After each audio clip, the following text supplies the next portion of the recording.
comme les élections législatives arrivent et municipales, là.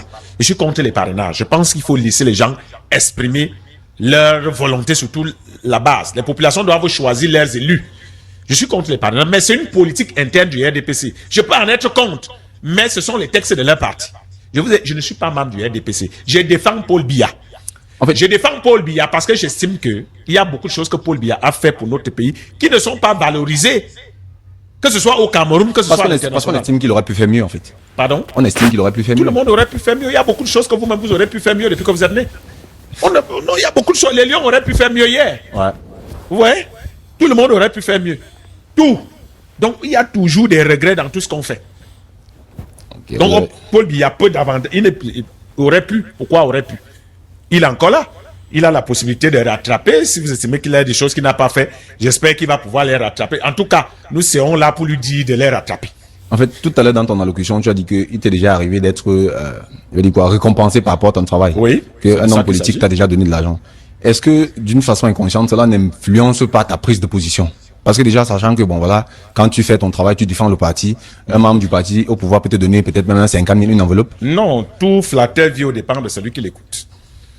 Si vous êtes corrompu alors? Non, ça dépend du mot que vous voulez utiliser. Vous êtes libre de vos mots. La corruption, quand vous faites un travail, vous m'interrogez là, votre entreprise vous paye pour travailler.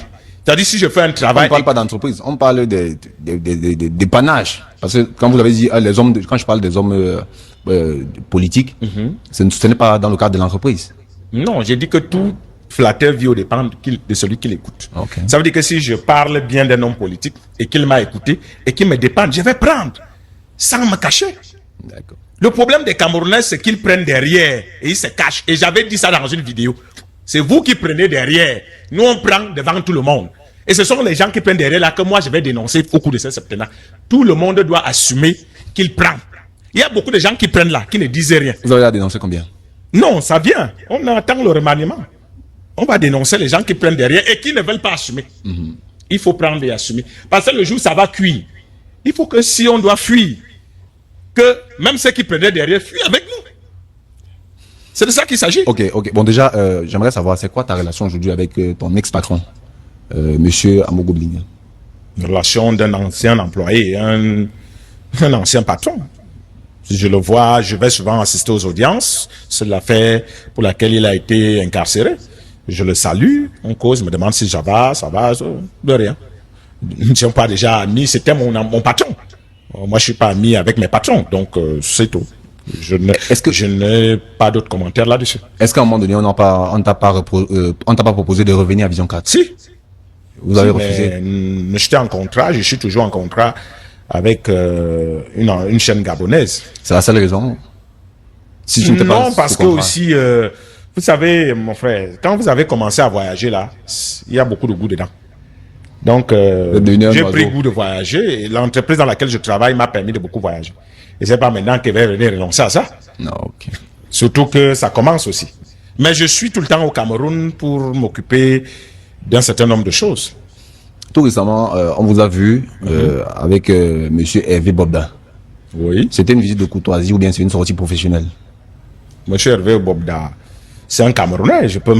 Vous voulez qu'on me dise quoi, qu'on m'a vu avec lui? C'est qui? C'est un narcotrafiquant? Je sais pas. Je veux bien comprendre votre question. Non, loin de là. C'est juste que voilà, ça fait longtemps, on n'a pas vu une sortie, surtout connaissant que M. Hervé a eu, je sais pas, des polémiques. Oui. Que votre ami a créé. Justement. Si on va dire ça comme ça. Des fausses polémiques que votre ami a créées. D'où on pose la question. Est-ce que c'était une rencontre amicale ou bien c'est... Non, justement, nous sommes là pour rétablir la vérité dans beaucoup de choses. Je me suis affiché avec Hervé Bobda, à qui on a créé toutes sortes d'histoires, montées de toutes pièces, pour dire qu'il faut qu'on arrête avec cette injustice.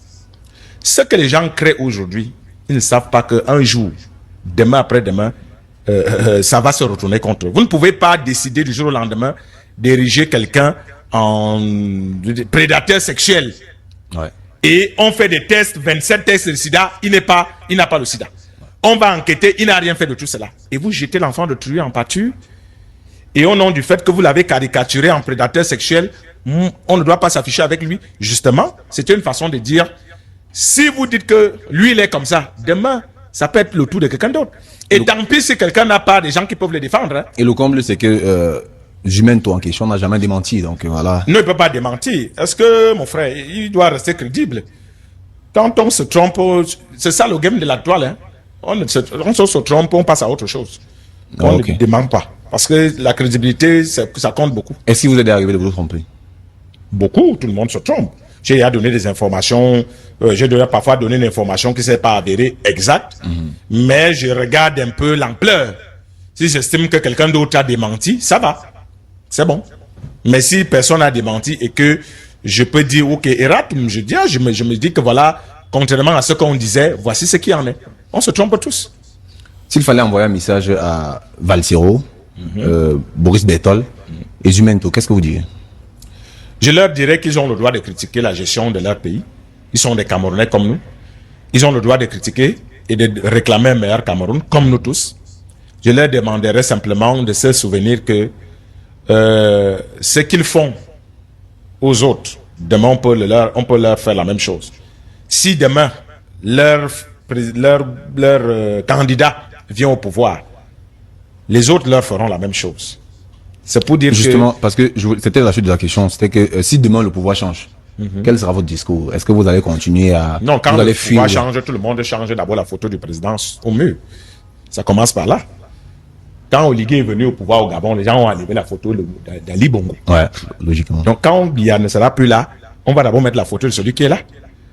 Pendant qu'on met les photos, on met les habits qui vont avec. Ça se passe comme ça partout. Il n'y a rien de nouveau sur le soleil.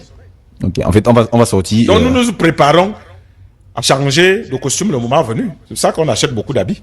Tout à fait. Est-ce qu'aujourd'hui, Monsieur Biya est marié? Monsieur Biya, Paul Biya ou non, monsieur... Je parle de moi, votre vie. Ah, oui. J'ai fait le choix de ne pas parler de ma vie privée en public. Oh, okay. C'est un choix de vie. Je ne montre jamais ma femme, mes enfants. Non, c'est un choix parce que j'estime que c'est des gens qui méritent eux-mêmes de se faire une opinion de ce que c'est que la vie publique. Oh. Sauf si je me retrouve dans le fait de projecteur, ministre, premier ministre, où tu es obligé, en ce moment-là, de présenter, de pas forcément présenter, mais de faire des sorties où on va voir ta femme. Voilà.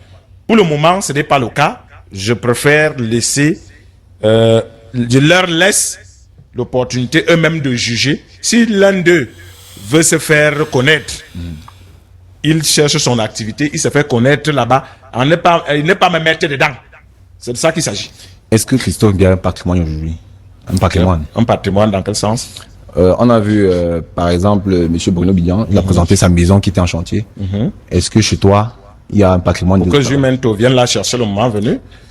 Pour que quand le régime va tomber, donc, tu te caches vous veniez dire que c'est l'agent de la campagne qui a construit ça. Non, chacun, comme je vous ai dit, chacun a sa façon de voir la vie. Ouais. Bruno a des raisons, il vous a déjà expliqué ses raisons. Pourquoi il représente ce que Dieu lui a donné. Bon, vous cherchez à savoir, c'est ce que Dieu lui a donné. Ouais.